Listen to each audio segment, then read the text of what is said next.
2026 தேர்தல் நெருங்கிட்டு இருக்கு. ஸோ இந்த தேர்தல் பிரச்சாரத்தில் ஒரு சில விஷயங்கள் காமெடியாக நடந்திருக்கு. அந்த வீடியோஸ்லாம் செம ட்ரெண்டிங்லேயும் போயிட்டு இருக்கு.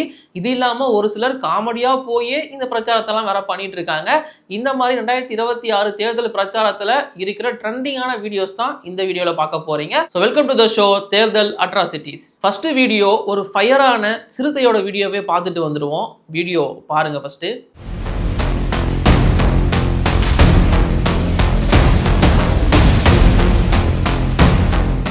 ஸோ இந்த வீடியோவை பொறுத்த வரைக்கும், அதாவது இதற்கு முன்னாடி விஜய் எப்போ பரப்புரை போனாலும் அவரோட பரப்புரை வாகனத்து மேலே அது ரொம்ப வேகமாக அந்த பசங்களாம் ஏறுவாங்க, இளைஞர்கள்லாம் ஏறி அவர்கிட்ட கை கொடுக்க ட்ரை பண்ணுவாங்க. அப்போ பவுன்சர்ஸ்லாம் இருந்து அவங்களெல்லாம் தடுப்பாங்க.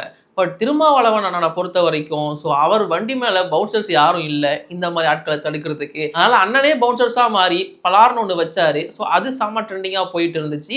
அணிலாக மாறிய சிறுத்தைகள், அதற்கு திருமாவளவன் கொடுத்த ரியாக்ஷன் சொல்லிட்டு எல்லாமே வீடியோ ட்ரெண்டிங்கில் வேற போயிட்டு இருக்கு. இந்த வீடியோ பற்றி உங்கள் ஒப்பீனியன் கமெண்ட்ல சொல்லிட்டு போங்க. நம்ம அடுத்த வீடியோக்குள்ள போகலாம். அடுத்த வீடியோ தமிழக வெற்றி கழகம் பற்றினது. ஆக்சுவலி இந்த தலைவரை பற்றி இல்லை, தலைவரை சுற்றி நடக்கிற விஷயங்களெல்லாம் நம்ம கடைசியில் பார்ப்போம். அதற்கு முன்னாடி டிவிகேவோட மற்ற ஒரு சில வேட்பாளர்கள் பண்ணுற விஷயங்களை பார்ப்போம். ஆக்சுவலி ஒரு டிவிகே வேட்பாளர் போய் டீ வித்து, அதாவது டீ போட்டு கொடுத்து வாக்கு சேகரிச்சிட்டு இருக்காரு.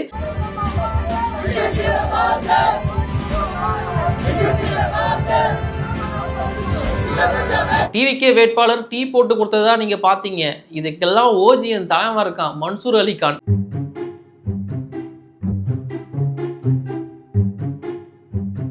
அவர் பண்ற அட்ராசிட்டிஸ்லாம் நீங்க கணக்கிலே வச்சுக்க முடியாது. ஆக்சுவலி என்னன்னா, திமுக அதிமுக கூட்டணி எல்லாம் சேர்ந்து ஒரு சீட்டை வாங்கிடலாம் அப்படிங்கிற மாதிரி கனவு கண்டுட்டு இருந்தாரு. பட் யாருமே அவரை ஏத்துக்கிறதா இல்லை, ஒதுக்கிட்டாங்க. தலைவன் உங்க கட்சி எதுவுமே எனக்கு தேவையில்லான்னு சொல்லிட்டு சுயேட்சையா ஒரு தொகுதியில போட்டியிட போறாரு. அது லால்குடி தொகுதி. ஸோ அங்க அவர் இப்போ ஓட்டு சேகரிச்சிட்டு இருக்காரு. எப்படி சேகரிக்காருங்கிறத நீங்க பாருங்க.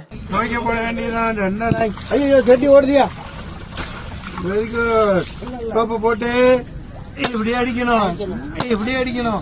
சோப்புங்க மூட்டையோட ஊற போடுவீங்களா? எப்படி போடுவீங்க? ஒண்ணு அழைச்சிடுமா? நான் போட்டு விட்டுருவேன். சொல்லலாமா? எப்ப அழுக்கு ஏகப்பட்ட அழுக்கு இருக்குப்பா, ஏகப்பட்ட அழுக்கு இருக்குப்பா. நல்லா இங்க துவைச்சிட்டு போயிடுறது இல்ல.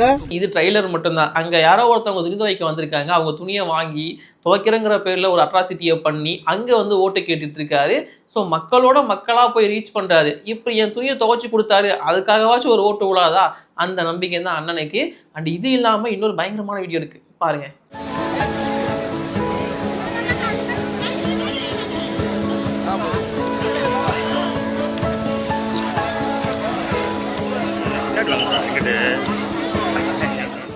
இப்போ இந்த வீடியோ பார்த்துட்டு வந்தீங்கல்ல, எப்படி பார்த்தீங்கல்ல, மார்க்கெட்டுக்குள்ளே போய் அங்கே சமைச்சு வைக்கிற இல்லை அங்கே இருக்கிற ஹோட்டல்ஸில் சாப்பிட்றது அது நார்மலாக இருக்கும். பட் இவர் அங்கே இருக்கிற பச்சை காய்கறிகள், கீரை வகைகள் எல்லாத்தையும் அப்படியே எடுத்து கடிச்சு சாப்பிட்றது மட்டும் இல்லாமல் நல்லா இருக்கு நீயும் சாப்பிட்றியாப்பா அப்படிங்கிற மாதிரிலாம் கொடுத்து விளையாடிட்டு இருக்காரு. ஸோ இந்த மாதிரி அங்கே இருக்கிற காய்கறி வியாபாரிகள் கிட்ட ஒரு சில காய்கறிகளை எடுத்து பச்சையாக சாப்பிட்றது, அங்கே இருக்கிற ஒரு சிலருக்கு ஹெல்ப் பண்ணுறேன் அப்படின்னு சொல்லிட்டு அங்கே இருக்கிற காய்கறிகளை வியாபாரம் பண்ணுறதுன்னு சொல்லிட்டு வெஜிடபிள்ஸ் வெண்டாராலாம் இருந்து அப்படிலாம் வேற ஓட்டு கேட்டுட்டு இருக்காரு. இவரோட அலப்பறை தான் இப்போதைக்கு பெரிய அலப்பறையாக இருக்குது இந்த தேர்தலில். இது வரைக்கும் நான் சொன்ன வீடியோ எல்லாமே ஒரு மாதிரி பயங்கரமாக ட்ரோல் பண்ணப்பட்ட ட்ரெண்டிங் வீடியோஸாக இருந்துச்சு. பட் இப்போ நான் சொல்ல போகிறது ஒரு மாதிரி பாசிட்டிவாக ட்ரெண்ட் ஆகிட்டு இருக்க ஒரு வீடியோ. இந்த தேர்தல் 2026 பரப்புரை பிரச்சாரத்தை பொறுத்த வரைக்கும். ஸோ சேம் மன்சூர் அலிகான் போட்டிடுற அதே லால்குடி தொகுதியில் இன்னொருத்தவங்களும் போட்டிடுறாங்க, லீமா ரோஸ். ஸோ இவங்க அதிமுக கூட்டணி சார்பாக ஐஜேக கட்சியிலிருந்து போட்டிடுறாங்க இந்த ஒரு தொகுதியை பொறுத்த வரைக்கும்.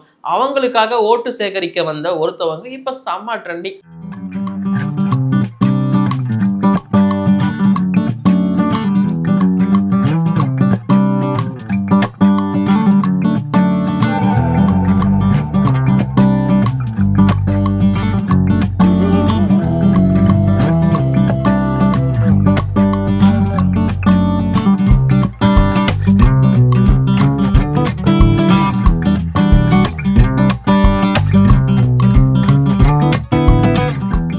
Interesting girl. இவங்களோட பேர் என்ன அப்படின்னு பார்த்தீங்கன்னா மர்லினா. இவங்க ஒரு அட்வொகேட் அண்ட் ஆண்டர்பிரனர் அப்படின்னு சொல்லப்படுது. இவங்க லீமா ரோஸ் அவங்களுக்காக ஓட்டு கேட்க போய் ஒரு அங்கே இருக்கிற பார்ட்டிகள் கிட்ட வந்து அவங்க பேசிட்டு இருந்த வீடியோ வந்து இப்போ ஒரு மாதிரி வைரல் ஆகிட்டு இருந்துச்சு. நிறைய பேர் யாருப்பா இவங்க அப்படிங்கிற மாதிரிலாம் போயிட்டு இருக்காங்க. ஒரு படி மேலே போய் ஒரு சில எக்ஸ் தளத்தில் நான் பார்த்துட்டு இருந்தேன், இவங்களுக்காகவாச்சு இந்த தொகுதி அதிமுகவுக்கு விட்டுருங்கப்பா அப்படிங்கிற மாதிரிலாம் பேச ஆரம்பிச்சிட்டாங்க. அது எதனால் எப்படி ட்ரெண்ட் ஆகிட்டு இருக்குங்கிறது உங்களுக்கே தெரியும். அவங்கள பற்றி இல்லை அவங்களுக்கு உங்கள் சப்போர்ட் இருக்குமா கமெண்ட்டில் சொல்லிட்டு போங்க. அண்ட் நீங்கள் லால்குடியில் இருந்தீங்க அப்படின்னா மன்சூர் அலிகான், லீமா ரோஸ் யாருக்கு உங்கள் சப்போர்ட்டு? இந்த ரெண்டு பேரும் ரொம்ப டிஃப்ரெண்ட்டாக அப்ரோச்சஸ் கொடுத்துட்ருக்காங்க. மறக்காமல் கமெண்ட்டில் சொல்லிட்டு போங்க. Meanwhile, இது வரைக்கும் நான் சொன்ன வீடியோவோ இல்லை எல்லாமே வந்து இன்சிடென்ட் எல்லாமே வந்து ஒரு குட்டி குட்டி அப்படி திருமாவளவன் இருந்தார். பட் இருந்தாலும் எல்லாருமே சின்ன சின்ன ஆட்களாக இருந்தாங்க. இதுக்கப்புறம் நான் சொல்ல போகிறவங்க எல்லாருமே மேலே இருக்கக்கூடிய ஆட்கள் தான். ஃபஸ்ட்டு வந்து நான் சொல்ல போகிறது சீமான் அவர்கள். சினிமாவில் பஞ்சடாலாக்குல தம்பி, இது நெஞ்சிடாலாக்கு. சீமான் வந்து பார்த்தீங்கன்னா ரீசெண்டாக ஒரு பிரச்சாரத்தில் வந்து மலையில் நனைஞ்சிக்கிட்டே வந்து பிரச்சாரம்லாம் பண்ணார். அண்ணன் எவ்வளோ மாஸ் பார்த்தீங்களா அப்படிங்கிற மாதிரிலாம் நம்ம தம்பிகள் வந்து பயங்கரமாக ஸ்டேட்டஸ்லாம் போட்டு ஃபயர்லாம் விட்டுட்டு இருந்தாங்க. ஸோ இந்த மாதிரி சீமான் மழையும் பொருட்படுத்தாமல் பிரச்சாரம் பண்ணிட்டு இருக்காரு. அவர் கூட மக்கள் நிற்கிறாங்க அப்படிங்கிற மாதிரி ஒரு பக்கம் பயங்கரமாக ட்ரெண்ட் பண்ணிட்டு இருக்காங்க. அண்ட் அப்போ ஒரு சில குழந்தைக்கு முத்தம் கொடுத்து அவர் இந்த குழந்தை கொடுத்த திரள் நிதியை வாங்கிக்கிட்டு சீமான் அப்படியும் ஒரு சில விஷயங்களை பண்ணிட்டு இருந்தார். இதெல்லாம் இதில் ஹைலைட்டட் வந்து அப்படியே ஆப்போசிட், அதாவது மலைக்கு ஆப்போசிட் வெயில். ஸோ நீங்கள் வெயிலெல்லாம் போகாதீங்க அப்படின்னு சொல்லிட்டு ஒருத்தவங்க கண்ணீர் மல்க சீமான் கிட்ட ரிக்வஸ்ட் வச்சதாகவும் ஒரு வீடியோ ட்ரெண்ட் ஆகிட்டு இருந்துச்சு.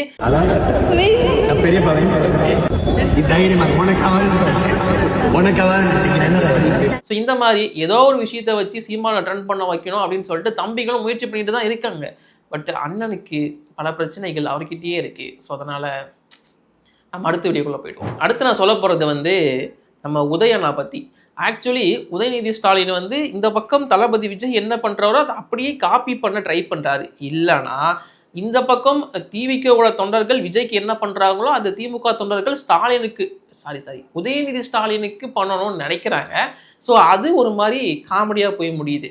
அது இவர் குழந்தைய தோளில் தூக்கி வச்சா இவரும் அந்த மாதிரி இவர்கிட்டையும் ட்ரை பண்ணுறதா இருக்கட்டும்.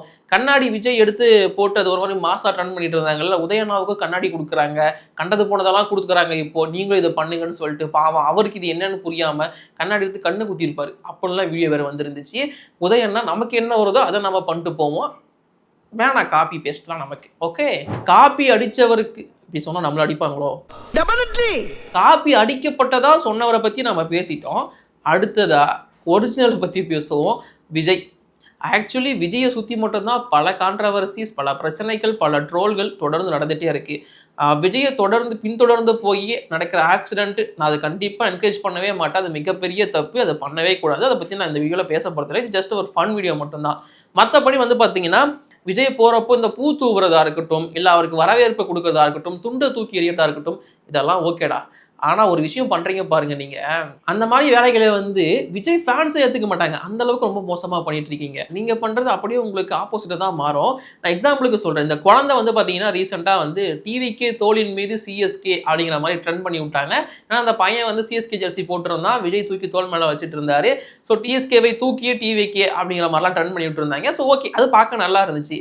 இது இல்லாமல் கையில் எந்த பாட்டில் கிடைச்சாலும் தூக்கி விஜய் மேலே அடிக்கிறாங்க. அதாவது அவர் பிடிச்சிடுறாரு, அது பிடிச்சி ஒரு மாதிரி மாதம் அதுக்கெல்லாம் வீடியோ போட ஆரம்பிச்சிடுறாங்க. சப்போஸ் கிஸ்ஸு ஆகி விஜய் மேலே எங்கேயாச்சும் பட்டுச்சு அப்படின்னா அப்பப்போ வர பரப்புரையும் வராமல் போயிடும்டா, ஓட்டு கம்மியாகிடும்டா, கொஞ்சம் பார்த்து பண்ணுங்கடா, உங்களுக்கு நீங்களே ஆப்பு வச்சுக்காதீங்கன்னு தான் நான் சொல்லுவேன். ஸோ இந்த மாதிரி பல விஷயங்கள் விஜயை நோக்கி தூக்கி எறியவோ இல்லை விஜய்கிட்ட கொடுக்கவோ படுது. ஸோ அதில் ஒரு சில விஷயங்கள் ஏற்றுக்கலாம். அதாவது மதங்கள் சம்மந்தப்பட்ட அது வேல் கொடுக்கறதா இருக்கட்டும், இல்லை மாதாவோட சிலையை கொடுக்கறதா இருக்கட்டும், இல்லை முஸ்லீம் சம்மந்தப்பட்ட ஒரு சில ஸ்டாச்சூஸை கொடுக்கறதா இருக்கட்டும், இதெல்லாமே ஏற்றுக்கிற மாதிரி தான் இருக்குது. அண்ட் சம்டைம்ஸ் இந்த கூலிங் கிளாஸை கொடுத்து போட சொல்கிறாங்க, அது கூட ஓகேன்னு வச்சுக்கோங்க. இந்த பாட்டில் எரியதெல்லாம் கொஞ்சம் கண்ட்ரோல் பண்ணுங்கன்னு தான் நான் சொல்லுவேன். இப்படி தான் பாண்டிச்சேரிக்கு ஓட்டு கேட்க போயிருந்தார். ஆக்சுவலி அங்கே வந்து பார்த்தீங்கன்னா இப்போ மொத்தமாக டிவிக்கோட சின்னம் வந்து விசிலை தூக்கி போடலாம், பெருசாக எஃபெக்ட் இருக்காது. பட் பாண்டிச்சேரியில் இவங்க சார்பாக நிற்கிற கட்சிக்கு கொடுத்துருக்கிற சின்னம் வந்து தர்பூசணி. அந்த தர்பூசணியை ஒருத்தர் தூக்கி கீழே இருந்து அடிக்கிறான். நல்ல வேளை அது விஜய் மேலே விழல, உள்ள இருந்த டிரைவர் மேலே விழுந்துச்சான்னு கூட நமக்கு தெரியல. அது சைட்டாக போய் உள்ள விழும். இந்த மாதிரி தர்பூசணியை தூக்கி அடிக்கிறதா இருக்கட்டும், கிட்டார்லாம் கொடுத்து வாசிக்க சொல்றாங்க அவர்கிட்ட. அவர் பிரச்சாரம் வந்திருக்காரா, இவங்களுக்கு பர்ஃபார்மன்ஸ் பண்ணி காட்ட வந்திருக்காரான்னு நமக்கு தெரிய மாட்டேங்குது. சரி ஓகே, க்ரௌடை புல் பண்ணுறதுக்கு இல்லை க்ரௌடை எங்கேஜிங்காக வச்சுக்கிறதுக்கு அவங்க ஆசைப்படுறாங்க, இதெல்லாம் பண்ணுறாரு ஒரு நடிகர் அப்படிங்கிற மாதிரி ஏற்றுக்கிட்டாலுமே அவர் வந்திருக்கிறது பரப்புரைக்கு. அதை பண்ண விட்டிங்கன்னா கொஞ்சம் நல்லாயிருக்கும், பார்த்துக்கோங்க. இந்த மாதிரி இந்த பிரச்சாரங்களை பொறுத்த வரைக்கும் விஜய் வண்டி எடுத்துகிட்டு வந்தாலே கூட்டமும் சேர்ந்து வந்துடுது. கூடவே கான்ட்ரவர்சியும் பிரச்சனைகளும் இந்த மாதிரியான ட்ரோல் மெட்டீரியல்ஸ் வீடியோஸும் அதுவும் சேர்ந்தே வருது. இங்கே என்ன இவங்க பண்ணுறாங்கன்னா, இந்த மாதிரியான சில விஷயங்களெல்லாம் மாஸாக எடிட் பண்ணி அதை என்கரேஜ் பண்ண ஆரம்பிச்சிடுறாங்க.